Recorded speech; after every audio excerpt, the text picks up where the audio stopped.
Many years ago, in Eziama village in Igbo land, Nigeria, Africa, Nwando grew up beautiful and loved.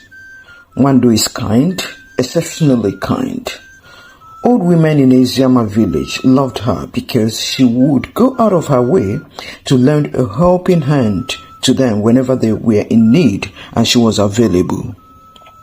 Nwando was an Eziama community celebrity. Suitors had been asking her hand in marriage, but Nwando didn't want any of them. Men of Eziama began to whisper against Nwando. Okoro spoke to his friend Ibe, who had tried to propose to Nwando, and said, "This Nwando, what's her problem? Why didn't she accept you?" Ibe answered, "I don't know. Maybe because my father is notorious for beating his wives. She's not sure I wouldn't beat her. But really, how could any man lift a hand against that angelic girl? Mbao. I can't wait to see who she would settle for." Nwando is a deep thinker. Nwando sees beyond her environment. She believes in a colorful future, but she doesn't know how to get it materialized. She set standards for herself and didn't think she would go below them. One of such standards is discarding every belief that puts limitations on her and what she could achieve within the environment she lives in. Ndubeze is one man that has remained her friend consistently, though he is from another village called Achala in Igbo land. Ndubeze is also industrious, and after years of good supportive friendship, he began to dream of marrying Nwando. He also heard how she had always turned down different men. That would mean that at least she's available to him.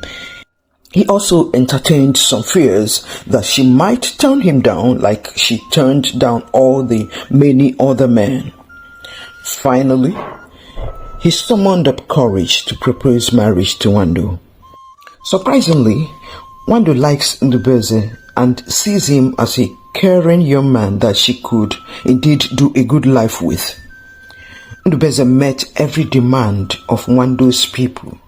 Every. They finally did the Nwangu, which is the final traditional wedding ceremony. Ndubeze and his people with Nwando's kindred threw a large Nwangu feast. Finally, Nwando would follow Ndubeze and his people home. Ndubeze went ahead of her with his own people to be home to receive Nwando and her dancing maidens. Ceremonially, Nwando is to carry a large clay pot on her head to her husband's house. This clay pot is significant. It is important that it gets to her husband's house. It shows the husband's people that she came from somewhere and that the path between the two families and the two communities would continually be clear, as in it is a continuous relationship, like the river that never dries. With a clay pot, you keep going to fetch water from the river. And unlike going to get firewood, where when you finish collecting the wood and go back tomorrow, the wood wouldn't be there anymore. In that late evening, girls of marriageable age from Eziama were singing and dancing behind her as she graciously positioned the large clay pot on her head. Suddenly, Nwando's right leg slipped and she fell down. The clay pot broke into pieces. Meanwhile, Ndubeze's people were at Achala, waiting to receive her and the maidens. She was in tears. The girls who were singing and dancing behind her stopped. This is disaster spelled with capital letters. They loved Nwando.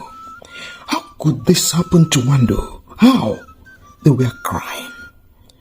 Should she continue to her husband's place or turn right back? Nwando and the girls decided to go on to Achala, where they were being expected.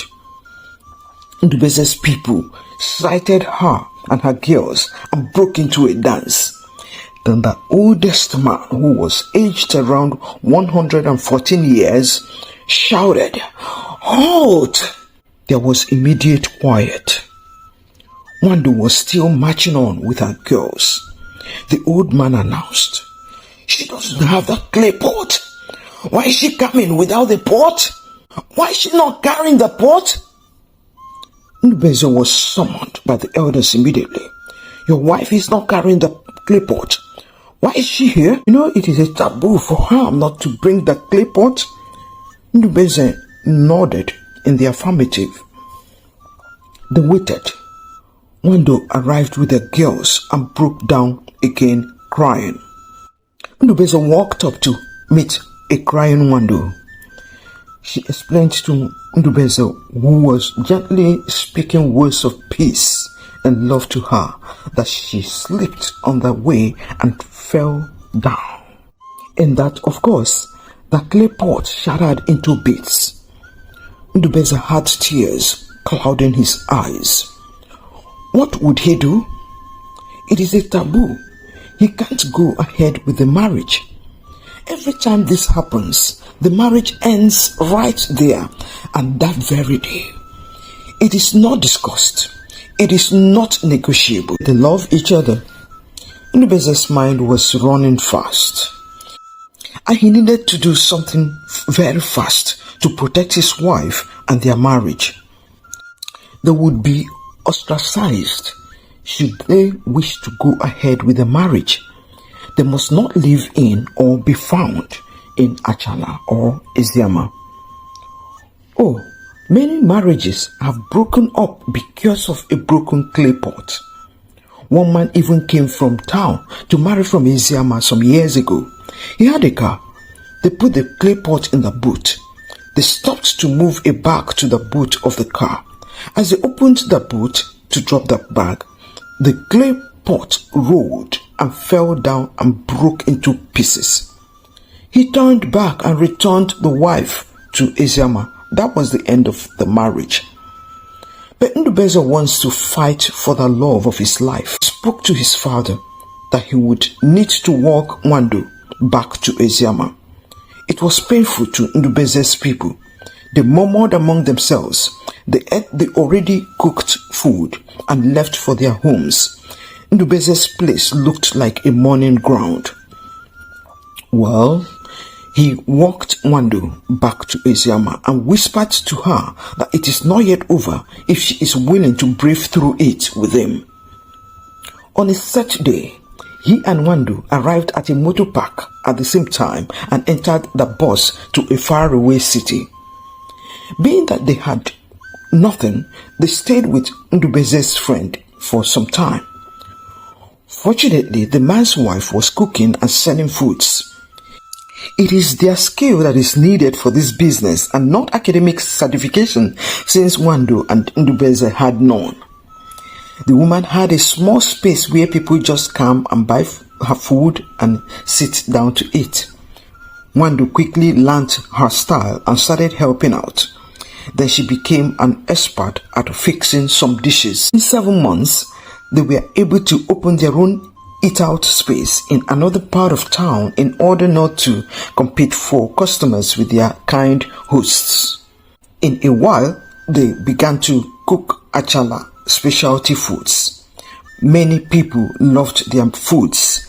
Their food business grew that they had to open more branches around the city and had workers they trained to man those local foods vending outposts. They became very rich. Achala people and Eziama people heard that they not only were very rich but had 6 children. The Eze of Eziama invited all the Ezes of surrounding villages and said, "Times are changing and so we are supposed to change. The rules, the laws our forefathers made are to serve us. They are to benefit us.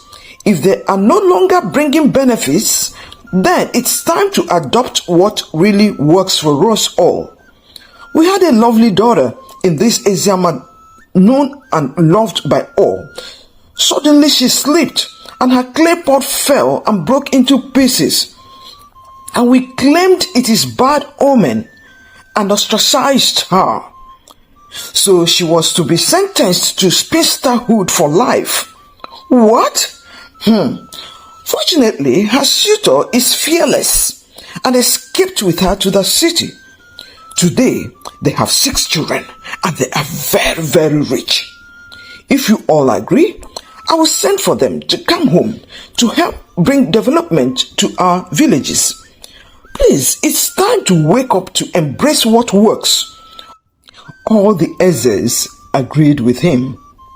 And the first thing Ndubeze and Nwando did was to build good houses for their parents who were all still alive. The next thing they did was to renovate the palace of the Eze of Eziama and also renovated the palace of the Eze of Achala. The next they did was to put boreholes in different places so people don't have to go to fetch water from far. And the stories of broken clay pots would reduce. Nwando and Ndubeze go home from time to time to assist the Ezes and their people in different ways. They became the light of Eziama and Achala. The Sabbath is made for man and not man for the Sabbath. To think that this practice is still on in some parts of Igbo land, Nigeria, Africa today is unbelievable. Is it still on in your own part of Africa? Please share with us at the comment section below. Remember to give the video a thumbs up. Also, please subscribe and click the bell icon if you haven't already done so to get to know when we upload another very interesting video. Yes, please click the share button and send this video to your friends, especially those who are about to get married. Till our next video, remain truly amazing. This is African Folktales ChinChin. Goodbye.